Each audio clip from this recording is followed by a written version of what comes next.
부자 되기. 여러분 안녕하십니까? 오늘 저는 현대인의 가장 큰 관심사 중 하나인 부에 대해 깊이 있게 탐구해 보려 합니다. 돈을 잘 벌고 싶지만 현실적으로 어려움을 겪는 많은 분들을 위해 학문적 관점과 실용적 지혜를 함께 나누고자 합니다. 우리는 흔히 돈 많은 사람을 부자라고 생각합니다. 그러나 진정한 부의 의미는 무엇일까요? 단순히 은행 계좌에 쌓인 숫자일까요? 아니면 그 이상의 무엇일까요? 이번 시간을 통해 우리는 부의 진정한 본질과 성취 방법에 대해 깊이 있게 탐구해 보겠습니다. 제1장 부의 본질을 재정의 하다. 현대 자본주의 사회에서 우리는 끊임없이 더 많은 돈을 추구합니다.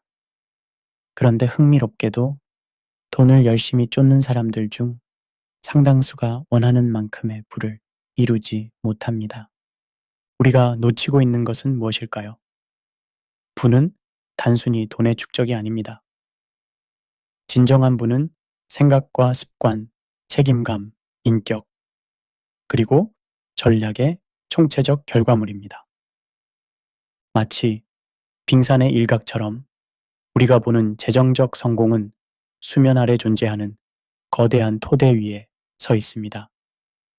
우리의 내면에 묻혀 있는 돈에 대한 생각, 금융 습관, 책임감의 수준, 인격적 성숙도, 그리고 삶의 전략이 우리의 재정 상태를 결정합니다. 이것이 바로 같은 환경, 같은 기회에서도 어떤 이는 부자가 되고 어떤 이는 그렇지 못하는 이유입니다.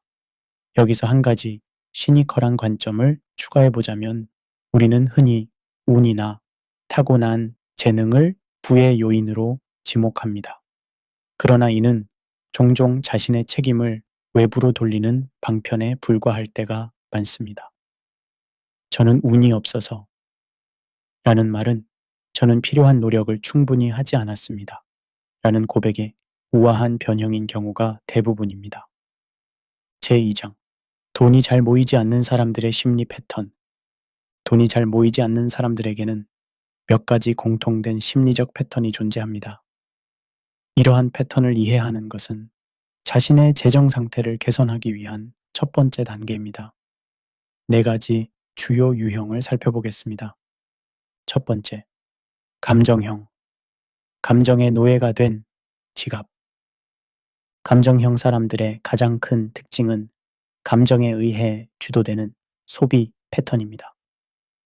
이들은 기분이 좋을 때 축하한다는 의미로 지출하고 기분이 나쁠 때는 위로한다는 의미로 지출합니다. 결국 어떤 감정 상태에서도 소비는 계속되고 이는 자산 축적의 가장 큰 방해 요소가 됩니다. 한 연구에 따르면 감정에 기반한 충동 구매는 일반적인 소비자의 연간 지출 중 약 40%를 차지한다고 합니다. 이것이 바로 많은 현대인들이 열심히 벌어도 돈이 새는 이유입니다. 우리 모두는 이런 경험이 있을 겁니다. 스트레스가 심할 때 오늘만큼은 나를 위한 선물이 필요해 라고 생각하며 고가의 제품을 구매한 경험 말입니다. 재미있는 것은 이 선물이 주는 기쁨은 매우 일시적이지만 그로 인한 재정적 부담은 훨씬 오래 지속된다는 점입니다. 꽤 불공평한 거래 아닌가요?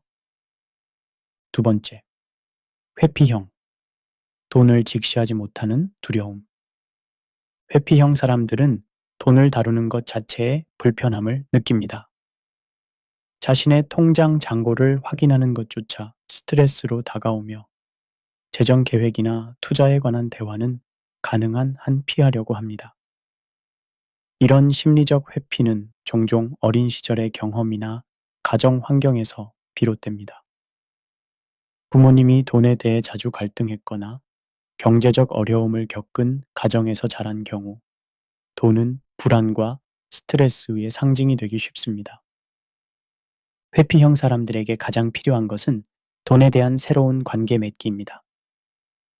돈은 스트레스의 원천이 아니라 삶의 목표를 이루기 위한 도구라는 인식의 전환이 필요합니다. 돈에 대한 회피는 마치 건강검진을 미루는 것과 같습니다. 당장은 불안함을 피할 수 있을지 모르지만 장기적으로는 더 큰 문제를 초래할 뿐입니다. 우리 사회에서 돈에 관한 교육이 부족한 것은 아이러니하게도 그것이 얼마나 중요한지를 방증합니다. 학교에서는 삼각함수는 가르치지만 세금 신고 방법은 가르치지 않으니까요. 세 번째, 이론형. 지식은 풍부하나 실행은 빈약. 이론형 사람들은 돈에 관한 책을 섭렵하고 투자 세미나에 참석하며 경제 뉴스를 꾸준히 챙깁니다. 하지만 정작 실제 투자나 재정 관리 행동으로 이어지지는 않습니다. 이들에게 부족한 것은 지식이 아니라 실행력입니다. 아무리 훌륭한 투자 전략을 알고 있더라도 실제로 투자하지 않으면 수익을 얻을 수 없습니다. 학계에서는 이를 지식-행동 격차라고 부릅니다. 이는 단순히 게으름의 문제가 아니라 종종 완벽주의나 실패에 대한 두려움에서 비롯됩니다. 지식은 지도와 같습니다. 아무리 정확한 지도를 가지고 있어도 실제로 발을 내딛지 않으면 목적지에 도달할 수 없습니다.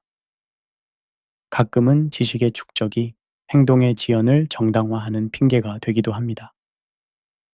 더 공부한 후에 시작할 거야 라는 말은 종종 나는 결코 시작하지 않을 거야 에 세련된 표현일 뿐입니다. 네 번째, 욕심형. 빠른 부를 좇는 조급함. 욕심형 사람들은 한 방을 노립니다. 주식시장의 당위 급등이나 부동산 투기, 로또 당첨과 같은 운에 의존하는 경향이 있습니다. 이러한 심리는 돈을 벌어야 할 것이 아니라 찾아야 할 것으로 인식하는 데서 비롯됩니다. 마치 숲속 어딘가에 묻혀있는 보물을 찾는 것처럼 운과 기회에 의존합니다. 그러나 현실에서 지속 가능한 부는 대부분 꾸준한 노력, 현명한 선택, 그리고 시간의 복리 효과를 통해 축적됩니다. 한 방을 노리는 투자는 종종 큰 손실로 이어집니다. 재미있게도 복권이나 카지노와 같은 도박 산업은 이러한 인간 심리를 정확히 이해하고 활용합니다. 당신이 다음 주인공일 수 있다는 메시지는 강력한 마케팅 도구가 됩니다. 하지만 통계적으로 볼 때 복권에 투자하는 것은 돈을 불에 태우는 것보다 약간 나은 정도의 투자 방법입니다. 그런데도 우리는 왜 이런 비합리적인 행동을 계속할까요? 바로 희망이라는 감정이 합리성을 압도하기 때문입니다. 제3장 부자가 되기 위한 성경적 원칙.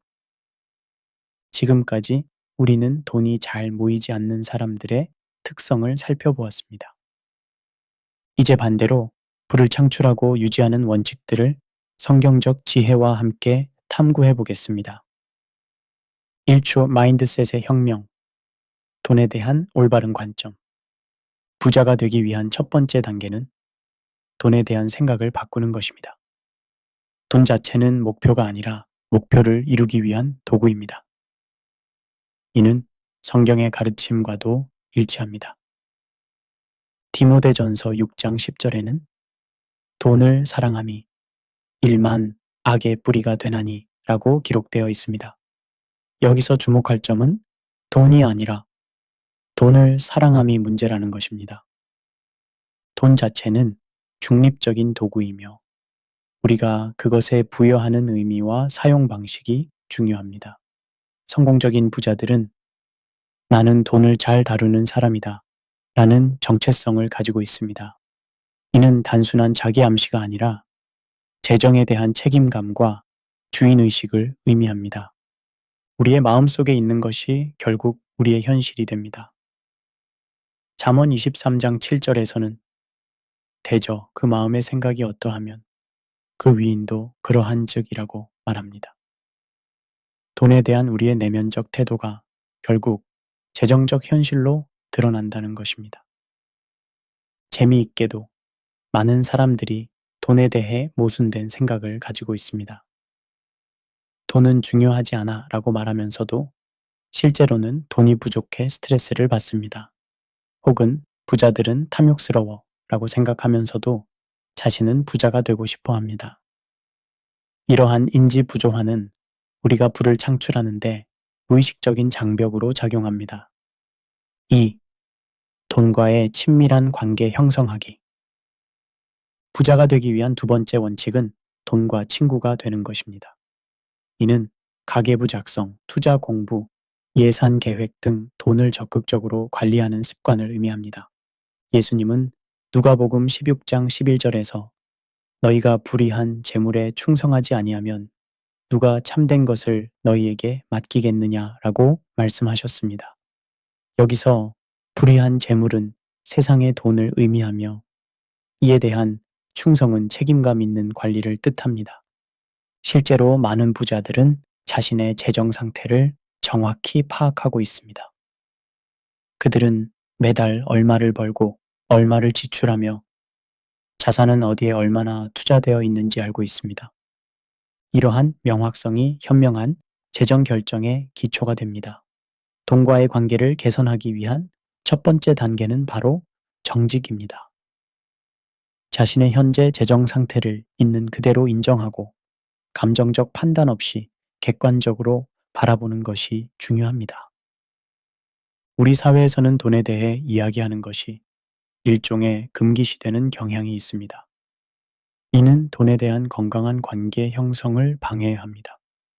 마치 건강에 문제가 있는데 의사와 상담하지 않는 것처럼 재정에 대한 대화를 피하는 것은 문제 해결을 어렵게 만듭니다. 3. 소득 파이프라인의 다각화.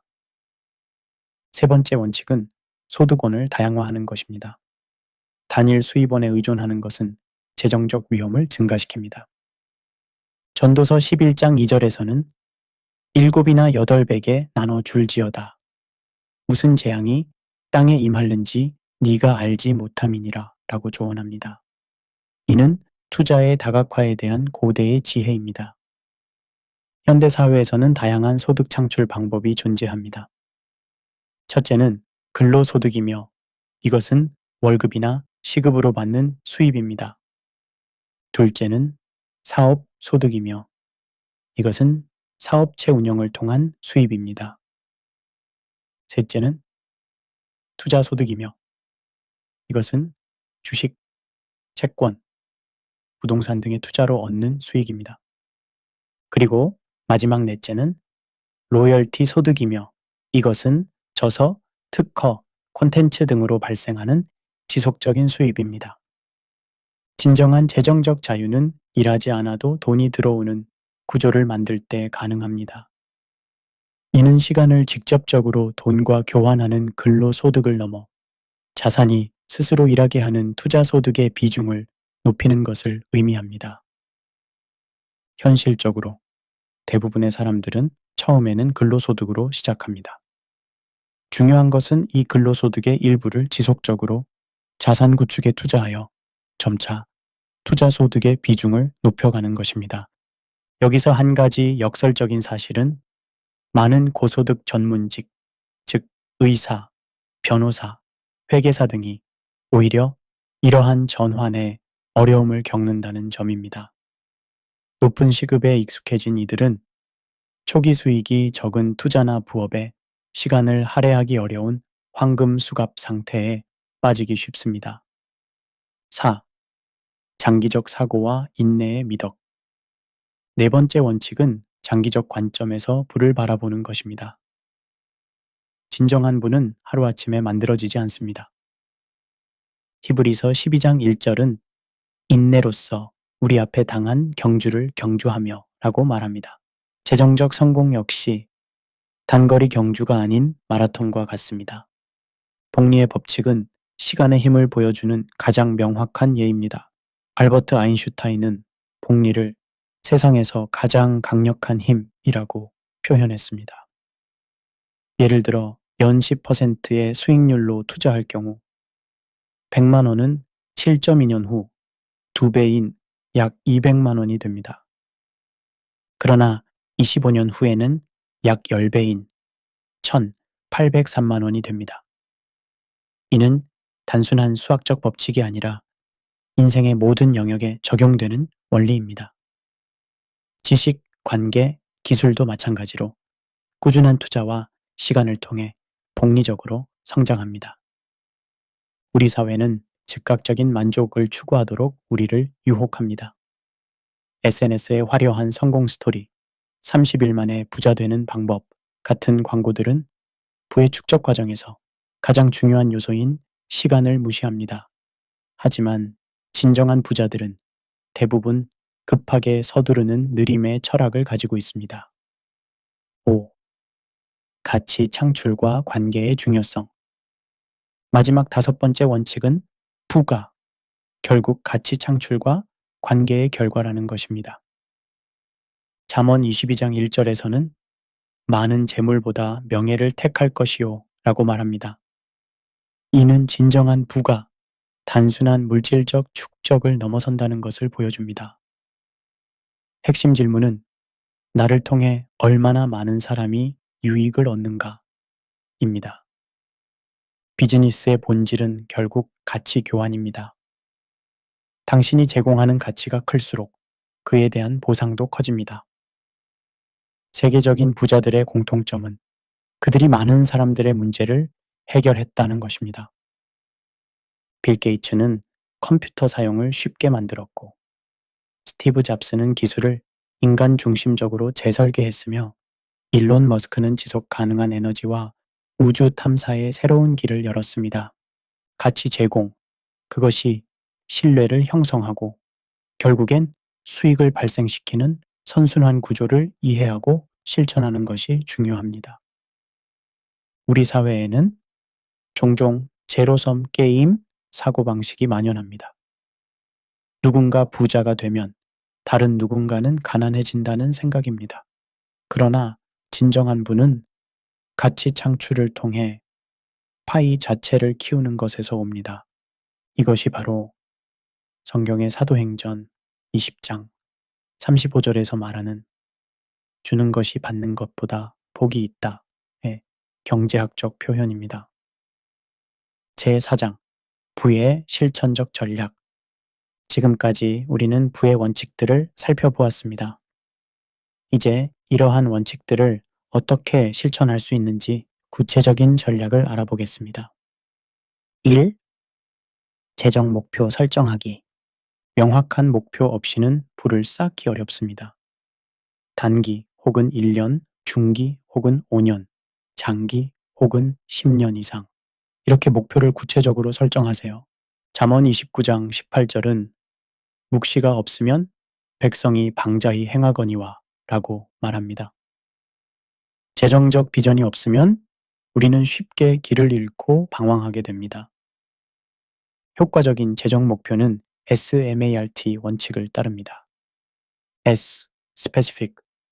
그냥 돈을 모으겠다가 아니라 구체적으로 3년 안에 5천만 원의 비상금을 모으겠다 라고 계획하는 것입니다. M. Measurable. 진행 상황을 추적하는 것이 가능한 범위에서 실행할 수 있어야 합니다. A. Achievable. 달성 가능한 현실적인 범위 내에 있어야 합니다. R. Relevant. 나와의 관련성, 즉 자신의 가치관과 인생 목표에 부합해야 합니다. T. Time-bound. 알 수 없는 미래에 대한 계획 수정이 필요할지라도 시작점에 있어서는 항상 명확한 기한이 있어야 합니다. 목표를 설정할 때 흔히 범하는 실수는 너무 모호하거나 너무 야심차게 설정하는 것입니다. 부자가 되겠다는 모호한 목표보다 월 500만 원의 투자 수익을 창출하겠다는 구체적인 목표가 더 효과적입니다. 2. 예산 관리와 지출 최적화. 부의 기본은 버는 것보다 적게 쓰는 것입니다. 이는 단순하지만 강력한 원칙입니다.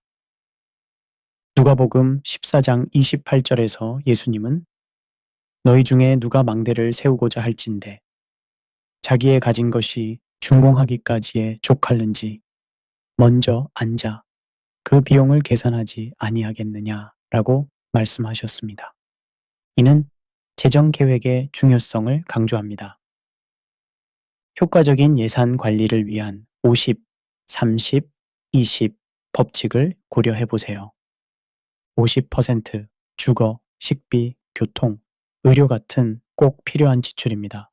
30% 여가, 취미, 외식 같은 욕구 만족을 위한 지출입니다. 20% 저축과 투자입니다. 이는 시작점일 뿐 상황에 따라 조정이 필요합니다. 특히 재정적 독립을 빠르게 이루고 싶다면 저축과 투자 비율을 높이는 것이 중요합니다. 지출 최적화에 있어 가장 중요한 것은 가치 기반 지출입니다. 모든 것을 아끼는 것이 아니라 자신에게 진정한 가치를 주는 것에 집중하고 그렇지 않은 것은 과감히 줄이는 전략입니다. 우리 사회의 소비주의 문화는 끊임없이 더 많은 것을 갖도록 유혹합니다. 그러나 진정한 부는 종종 적은 것에서 시작됩니다. 헨리 데이비드 소로우가 말했듯이 부자란 자신의 재산이 많은 사람이 아니라 필요한 것이 적은 사람이다.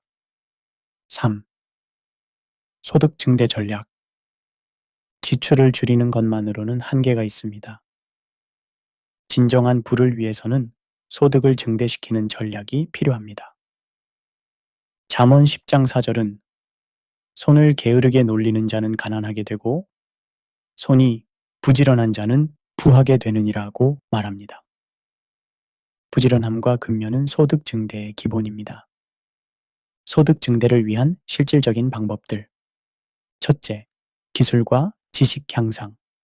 자신의 분야에서 더 높은 가치를 제공할 수 있는 전문성을 키우세요. 이는 승진이나 연봉 인상으로 이어집니다. 둘째, 부업 개발. 주업 외에 추가적인 수입원을 만드세요. 온라인 플랫폼을 활용한 프리랜싱, 디지털 제품 판매, 콘텐츠 제작 등이 가능합니다.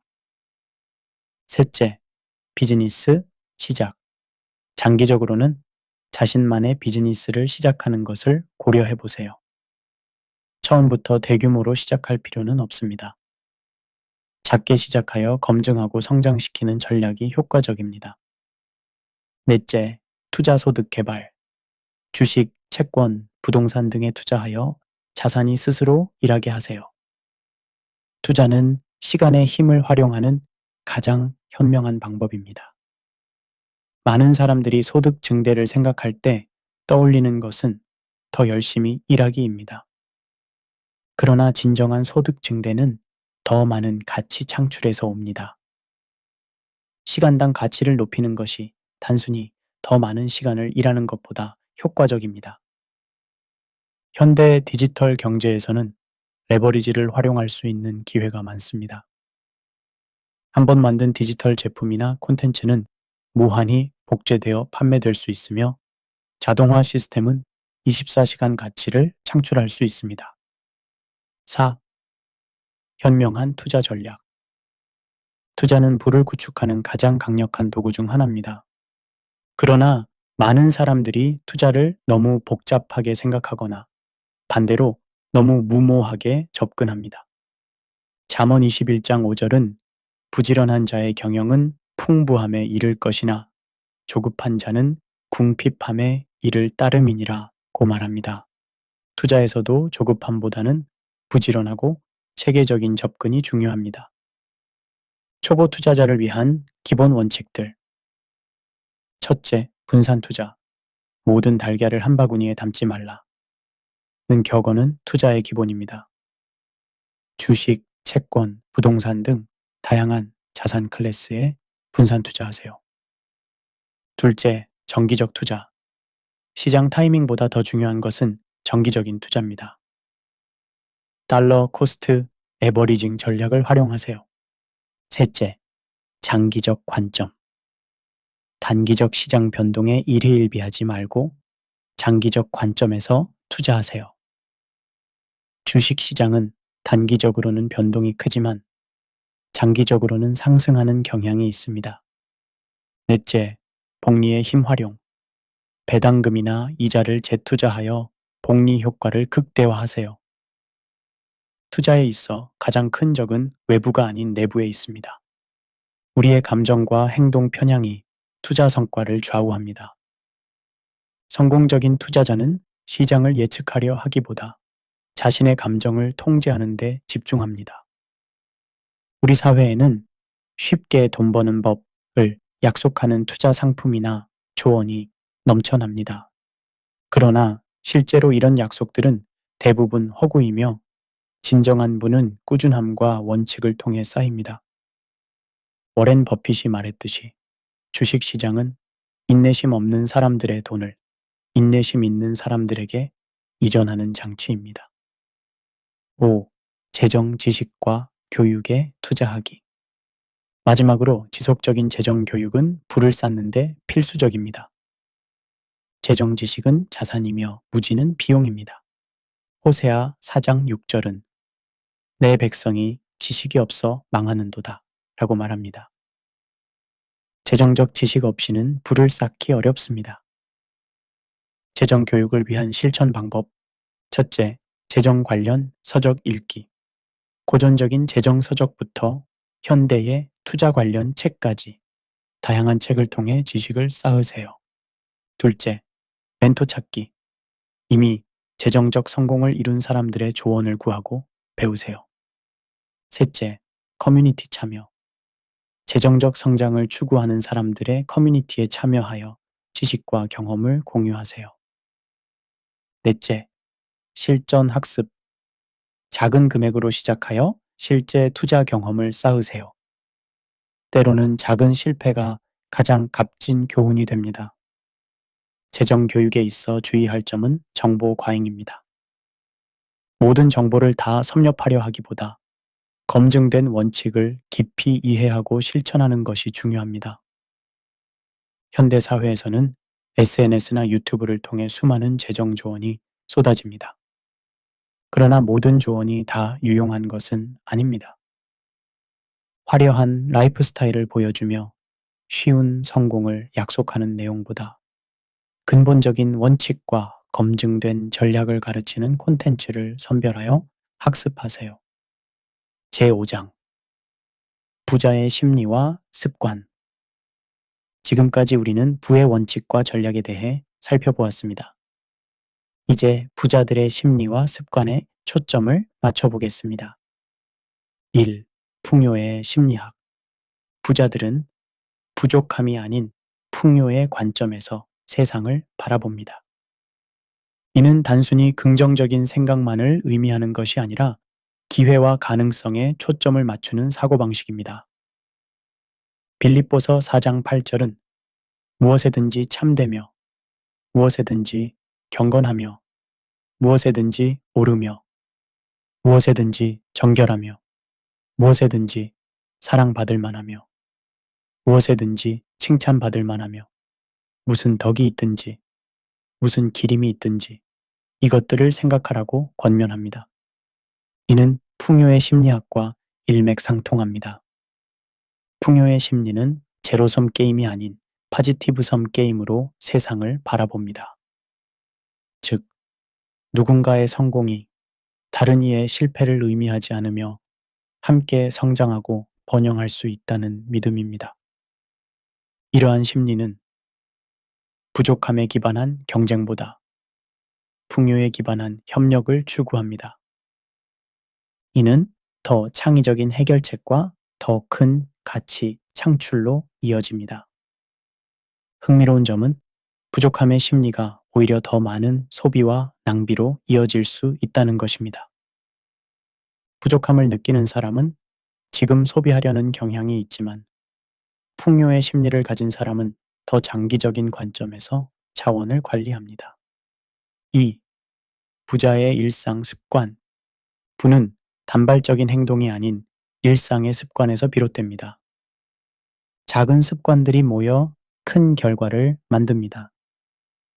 로마서 12장 2절은 너희는 이 세대를 본받지 말고 오직 마음을 새롭게 함으로 변화를 받아 라고 권면합니다. 부자가 되기 위해서는 사고방식뿐만 아니라 일상적인 행동 패턴의 변화가 필요합니다. 부자들의 공통적인 습관들. 첫째, 아침 일찍 기상. 많은 성공한 부자들은 일찍 일어나 하루를 계획적으로 시작합니다. 둘째, 지속적인 학습. 독서, 세미나, 멘토링 등을 통해 끊임없이 배움을 추구합니다. 셋째, 네트워킹. 다양한 분야의 사람들과 관계를 형성하고 유지합니다. 넷째, 건강 관리. 운동, 명상, 건강한 식습관 등 신체와 정신 건강에 투자합니다. 다섯째, 목표 설정과 검토. 정기적으로 목표를 설정하고 진행 상황을 검토합니다. 이러한 습관들은 하루아침에 형성되지 않습니다. 21일이라는 통념과 달리 연구에 따르면 새로운 습관을 형성하는 데는 평균 66일이 걸린다고 합니다. 꾸준함과 인내가 필요합니다. 현대 사회에서는 끊임없는 알림과 유혹이 우리의 집중력을 방해합니다. 부자들은 이러한 방해 요소를 통제하고 중요한 일에 집중하는 능력이 뛰어납니다. 디지털 디톡스, 딥워크 시간 확보 등이 이를 위한 전략입니다. 3. 실패와 위험에 대한 태도. 부자들은 실패를 두려워하지 않고 오히려 배움의 기회로 활용합니다. 또한 위험을 무모하게 감수하기보다 계산된 위험을 감내합니다.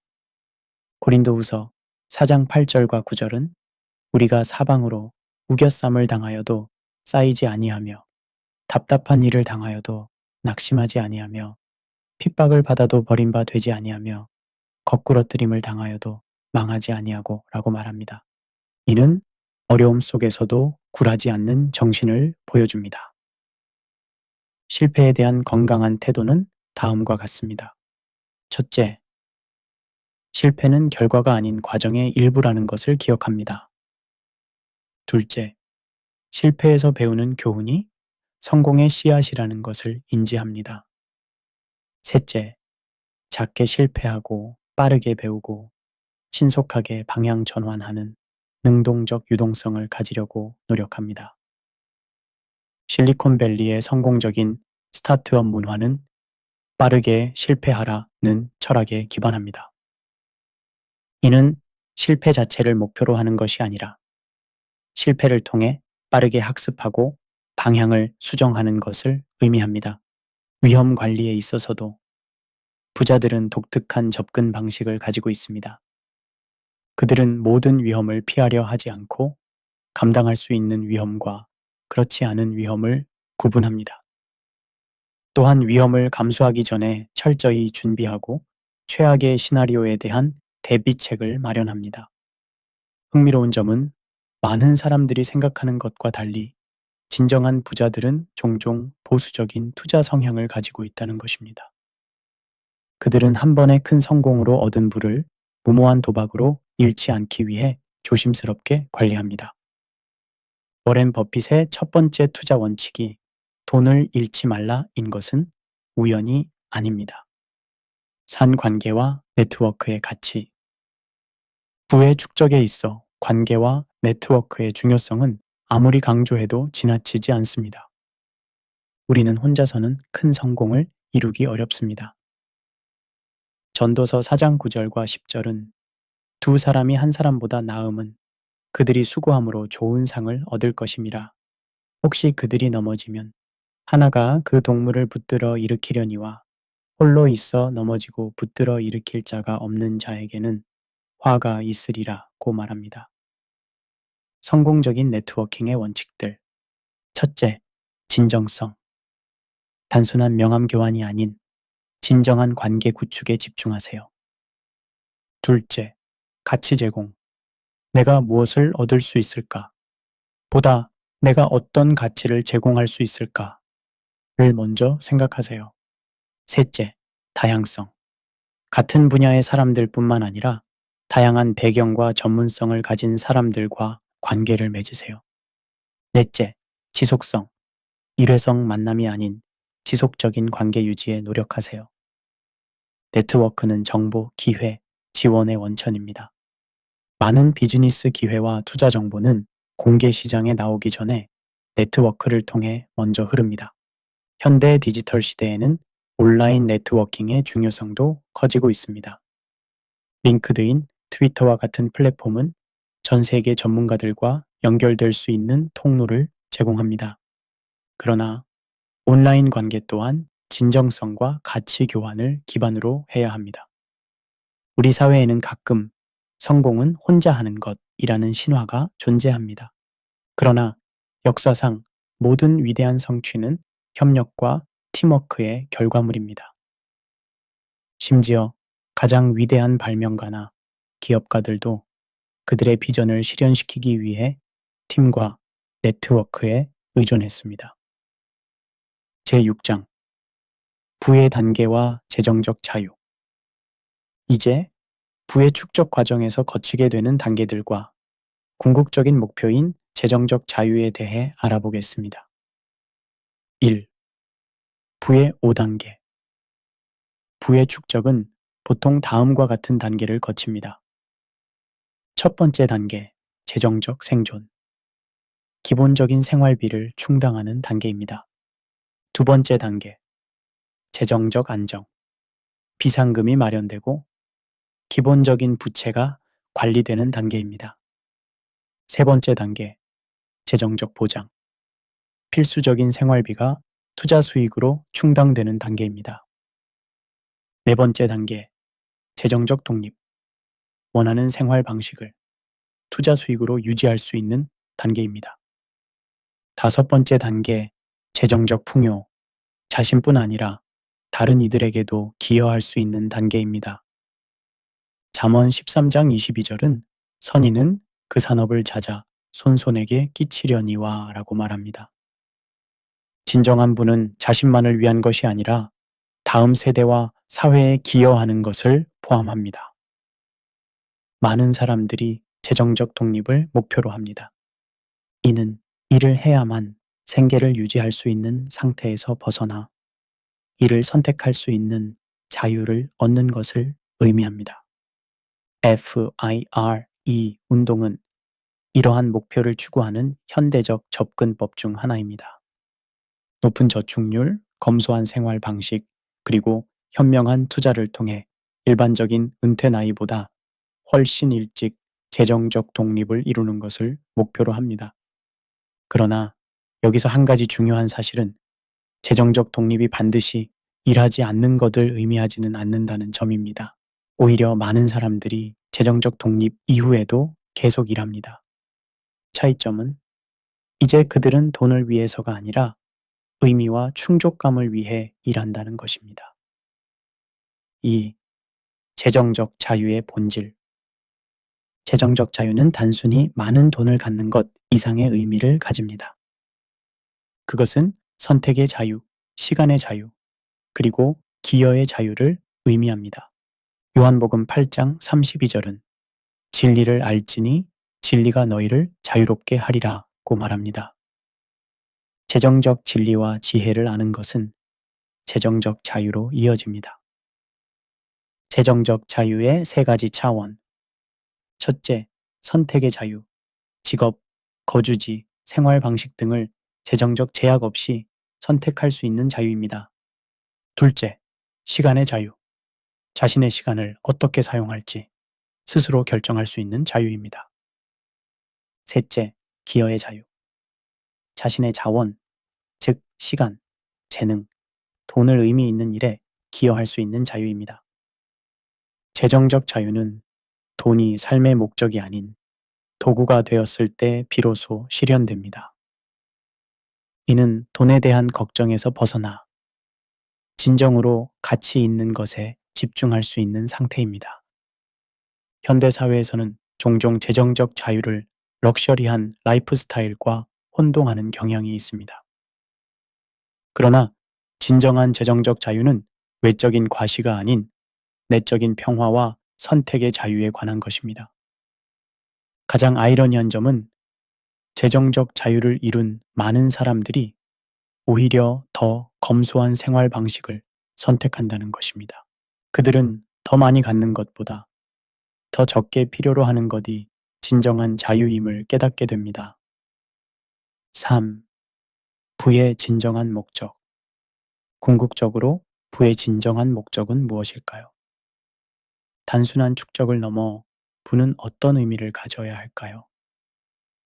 디모데전서 6장 17절부터 19절은 네가 이 세대의 부한 자들을 명하여 마음을 높이지 말고 정함이 없는 재물에 소망을 두지 말고 오직 우리에게 모든 것을 후히 주사 누리게 하시는 하나님께 두며 선한 일을 행하고 선한 사업에 부하고 나눠주기를 좋아하며 너그러운 자가 되게 하라. 이것이 장래에 자기를 위하여 좋은 터를 쌓아 참된 생명을 취하는 것이니라 고 말합니다. 부의 진정한 목적들 1번 자유와 안전, 재정적 불안으로부터의 자유와 미래에 대한 안전감입니다. 2번 가능성 확장, 교육, 경험, 기회 등 삶의 가능성을 확장하는 것입니다. 3번 영향력 행사, 중요한 가치와 대의를 지원하고 변화를 만들어내는 것입니다. 4번 사랑의 표현, 가족과 사랑하는 사람들을 지원하고 보살피는 것입니다. 5번 유산 남기기, 다음 세대와 더 넓은 공동체에 긍정적인 영향을 미치는 것입니다. 부의 역설 중 하나는 자신만을 위한 부는 종종 공허함으로 이어진다는 것입니다. 반면 더 큰 목적과 연결된 부는 깊은 만족감과 의미를 가져다 줍니다. 많은 부자들이 결국 자선 활동이나 사회적 기업에 관심을 갖게 되는 것은 우연이 아닙니다. 그들은 부의 진정한 가치가 가짐이 아닌 나눔에 있다는 것을 깨닫게 됩니다. 현대의 많은 부자들, 빌 게이츠, 워렌 버핏, 맥켄지 스콧 등이 자신의 부를 사회에 환원하겠다고 서약한 것은 이러한 깨달음의 표현입니다. 그들은 단순히 더 많이 가진 사람이 아닌 더 많이 기여하는 사람으로 기억되기를 원합니다. 제7장 성경적 관점에서 본 부. 지금까지 우리는 부의 실용적인 측면들을 살펴보았습니다. 이제 성경이 부와 번영에 대해 어떻게 가르치는지 깊이 살펴보겠습니다. 1. 성경에 나타난 부에 대한 균형 잡힌 시각. 성경은 부에 대해 매우 균형 잡힌 시각을 제시합니다. 부 자체를 악하다고 하지 않지만 동시에 부에 대한 경계와 주의도 강조합니다. 잠언 10장 22절은 여호와께서 복을 주심으로 사람으로 부하게 하시고 근심을 겸하여 주지 아니하시느니라고 말합니다. 이는 부가 하나님의 축복일 수 있음을 인정합니다. 반면 마태복음 19장 24절에서 예수님은 다시 너희에게 말하노니 낙타가 바늘귀로 들어가는 것이 부자가 하나님의 나라에 들어가는 것보다 쉬우니라 고 말씀하셨습니다. 이는 부가 영적 위험을 수반할 수 있음을 경고합니다. 이러한 균형 잡힌 시각은 우리에게 부 자체가 문제가 아니라 부에 대한 우리의 태도와 사용 방식이 중요함을 가르칩니다. 성경은 또한 부의 일시적 특성을 강조합니다. 디모데전서 6장 7절은 우리가 세상에 아무것도 가지고 온 것이 없음에 또한 아무것도 가지고 가지 못하리니 라고 말합니다. 이는 우리가 이 세상의 부를 영원한 관점에서 바라볼 필요가 있음을 상기시킵니다. 흥미로운 점은 성경이 부에 대한 두 가지 극단적 태도를 모두 경계한다는 것입니다. 잠언 30장 8절과 9절은 나로 가난하게도 마옵시고 부하게도 마옵시고 오직 필요한 양식으로 나를 먹이시옵소서. 혹 내가 배불러서 하나님을 부인하고 말하기를 여호와가 누구냐 할까 하오며 혹 내가 가난하여 도둑질하고 내 하나님의 이름을 욕되게 할까 두려워함이니이다 라고 기도합니다. 2. 정직이 정신, 부의 진정한 주인. 성경적 관점에서 우리는 부의 소유자가 아닌 청지기입니다. 모든 것은 궁극적으로 하나님의 것이며 우리는 그것을 관리하는 책임을 맡은 존재입니다. 시편 24편 1절은 땅과 거기 충만한 것과 세계와 그 가운데 거하는 자가 다 여호와의 것이로다 라고 선언합니다. 이는 모든 부와 자원의 궁극적인 소유권이 하나님께 있음을 가르칩니다. 청지기 정신의 핵심 원칙들. 첫째, 책임. 우리에게 맡겨진 자원을 현명하게 관리할 책임이 있습니다. 둘째, 관대함. 우리가 가진 것은 나눔을 위한 것이기도 합니다. 셋째, 영원한 관점. 이 세상의 부를 영원한 가치에 투자하는 마음가짐입니다. 청지기 정신은 부에 대한 강박과 불안에서 자유롭게 합니다. 모든 것이 하나님의 것이라는 인식은 우리가 부에 너무 집착하거나 두려워하지 않게 도와줍니다. 이러한 관점은 또한 우리의 성공과 실패를 바라보는 시각을 변화시킵니다. 성공했을 때 교만해지지 않고 실패했을 때 절망하지 않게 합니다. 결국 우리는 충실한 청지기로서의 책임을 다할 뿐 최종 결과는 하나님께 맡기는 자세를 배우게 됩니다. 현대 사회에서는 청지기 정신이 단순히 종교적 개념이 아닌 지속 가능한 경제와 사회를 위한 중요한 가치로 재조명되고 있습니다. 환경적 책임, 윤리적 투자, 사회적 기업 등의 개념은 모두 이러한 청지기 정신의 세속적 표현이라고 볼 수 있습니다. 3. 일과 휴식의 균형, 번영의 리듬. 성경은 일의 가치를 높이 평가하면서도 동시에 휴식의 중요성을 강조합니다. 진정한 번영은 일과 휴식의 균형 속에서 찾을 수 있습니다. 창세기 2장 2절과 3절은 하나님이 그가 하시던 일을 일곱째 날에 마치시니 그가 하시던 모든 일을 그치고 일곱째 날에 안식하시니라. 하나님이 그 일곱째 날을 복되게 하사 거룩하게 하셨으니 이는 하나님이 그 창조하시며 만드시던 모든 일을 마치시고 그날에 안식하셨음이니라 고 기록합니다. 이는 일과 휴식의 리듬이 창조의 질서에 내재되어 있음을 보여줍니다. 하나님께서도 창조의 일을 마치시고 안식하셨다면 우리 역시 이러한 리듬을 존중해야 합니다. 현대 사회에서는 종종 끊임없는 생산성과 바쁨이 미덕으로 여겨집니다. 그러나 이러한 바쁨의 문화는 종종 번아웃, 건강 문제, 그리고 의미의 상실로 이어집니다. 성경적 관점에서의 일과 휴식의 관계는 다음과 같습니다. 첫 번째, 일의 존엄성. 일은 벌이나 저주가 아닌 창조적 표현과 기여의 기회입니다. 두 번째, 안식의 지혜. 휴식은 나약함의 표시가 아닌 지혜와 신앙의 행위입니다. 세 번째, 절기의 중요성. 정기적인 축하와 감사의 시간이 건강한 삶의 리듬을 형성합니다. 흥미롭게도 최근의 연구들은 이러한 성경적 지혜를 뒷받침합니다. 적절한 휴식과 회복 없이는 창의성, 생산성, 그리고 전반적인 웰빙이 모두 감소한다는 것이 과학적으로 입증되고 있습니다. 현명한 부자들은 단순히 열심히 일하는 것을 넘어 현명하게 일하는 방법을 알고 있습니다. 그들은 지속 가능한 성공을 위해 자신의 에너지와 건강을 투자 자산으로 관리합니다. 제8장 결론, 부의 여정을 시작하며 지금까지 우리는 부의 원칙, 전략, 그리고 성경적 관점을 살펴보았습니다. 이제 이 모든 내용을 종합하며 부의 여정을 시작하는 여러분에게 몇 가지 최종적인 조언을 드리고자 합니다. 1.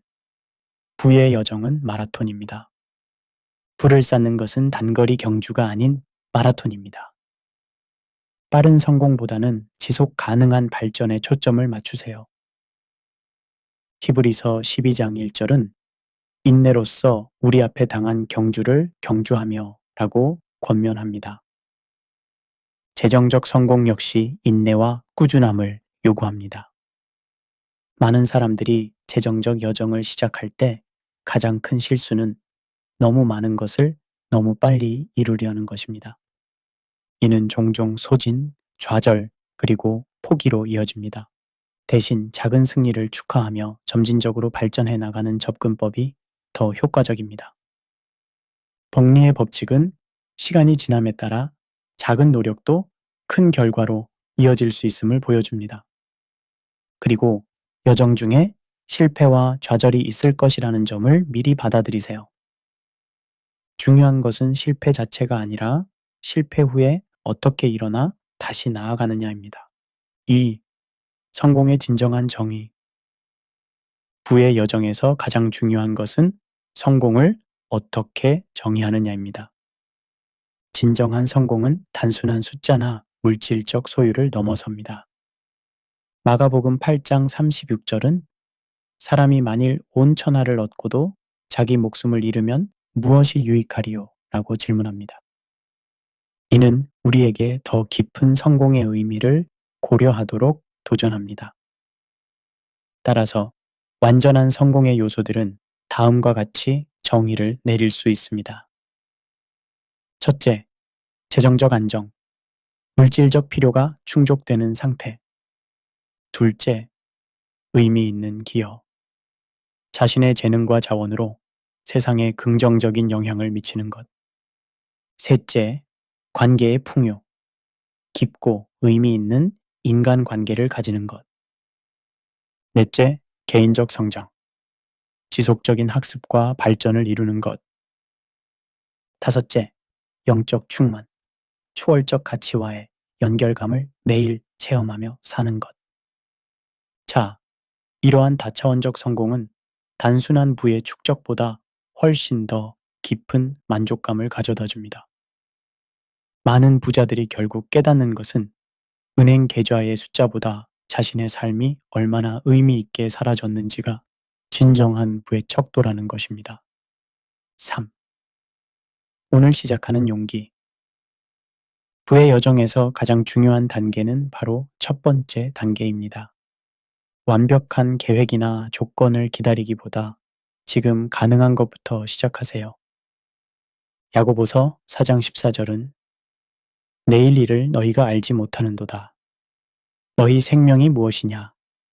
너희는 잠깐 보이다가 없어지는 안개니라고 말합니다. 미래는 불확실하기에 현재 우리가 할 수 있는 일에 집중해야 합니다. 작게 시작할 수 있는 실천 방법들은 다음과 같습니다. 첫째, 예산 세우기.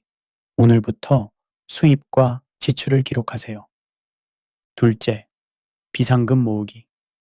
소액이라도 정기적으로 저축을 시작하세요. 셋째, 재정 교육. 책 한 권, 팟캐스트 한 편부터 시작하세요. 넷째, 부채 관리 계획. 부채가 있다면 상환 계획을 세우세요. 다섯째, 소득 증대 구상. 현재 가진 재능으로 부수입을 올릴 방법을 고민하세요. 만약 없다면 도와줄 사람을 찾으세요. 기억하세요. 로마는 하루아침에 지어지지 않았습니다. 부의 여정도 마찬가지입니다. 완벽함을 추구하다 아무것도 시작하지 못하는 것보다 불완전하게라도 시작하여 계속 발전해 나가는 것이 중요합니다. 4. 믿음의 역할. 마지막으로 부의 여정에서 믿음의 역할을 간과해서는 안 됩니다. 믿음은 우리에게 더 큰 그림을 보게 하고 어려운 시기에 인내할 수 있는 힘을 줍니다. 히브리서 11장 1절은 믿음은 바라는 것들의 실상이요 보이지 않는 것들의 증거니 라고 정의합니다. 재정적 성공을 위해서도 아직 보이지 않는 결과를 믿고 행동하는 믿음이 필요합니다. 믿음은 또한 우리가 돈에 대한 두려움과 불안을 극복하는 데 도움을 줍니다. 마태복음 6장 25절과 26절에서 예수님은 그러므로 내가 너희에게 이르노니 목숨을 위하여 무엇을 먹을까? 무엇을 마실까? 몸을 위하여 무엇을 입을까? 염려하지 말라. 목숨이 음식보다 중하지 아니하며 몸이 의복보다 중하지 아니하냐. 공중의 새를 보라. 심지도 않고 거두지도 않고 창고에 모아들이지도 아니하되 너희 하늘 아버지께서 기르시나니 너희는 이것들보다 귀하지 아니하냐라고 말씀하셨습니다. 이는 물질적 필요에 대한 무책임한 태도를 권장하는 것이 아니라 근본적인 신뢰와 평안을 통해 더 현명하게 재정을 관리할 수 있음을 가르칩니다. 결국 진정한 부는 돈의 숫자가 아닌 우리가 살아가는 방식과 우리의 삶이 다른 이들에게 미치는 영향에 있습니다. 로버트 키요사키의 말처럼 중요한 것은 당신의 지갑 안에 있는 것이 아니라 당신의 머리 안에 있는 것입니다. 맺은 말. 여러분, 오늘 우리는 돈을 잘 벌고 싶지만 잘 안 되는 이유와 부자가 되기 위한 원칙들을 함께 살펴보았습니다. 돈은 단순한 종이나 숫자가 아닌 우리의 가치관과 삶의 방식을 반영하는 거울과 같습니다. 진정한 부는 단순히 돈을 많이 버는 것이 아니라 생각과 습관, 책임, 인격, 전략의 총합이라는 것을 기억하세요. 그리고 무엇보다 돈에 대한 성경적 관점은 우리가 소유자가 아닌 청지기로서 우리에게 맡겨진 자원을 현명하게 관리하고 다른 이들을 축복하는 데 사용하라는 것임을 명심하세요. 잠언 16장 3절은 너의 행사를 여호와께 맡기라. 그리하면 너의 계획이 이루어지리라고 말합니다. 여러분의 재정적 여정도 하나님께 맡기고 그분의 지혜로 한 걸음씩 나아가시길 바랍니다. 오늘 이 시간이 여러분의 재정적 미래를 향한 중요한 첫걸음이 되길 바랍니다. 기억하세요. 모든 위대한 여정은 단일한 발걸음으로 시작됩니다. 끝까지 함께 해주셔서 진심으로 감사드립니다. 이 콘텐츠가 도움이 되셨다면 저희 채널을 구독하시고 알림 설정을 해두시면 더 많은 유익한 콘텐츠를 놓치지 않고 받아보실 수 있습니다. 또한 여러분의 소중한 의견과 경험을 댓글로 나눠주시면 더욱 감사하겠습니다. 다음 시간에 더 깊고 유익한 주제로 다시 만나 뵙겠습니다. 감사합니다.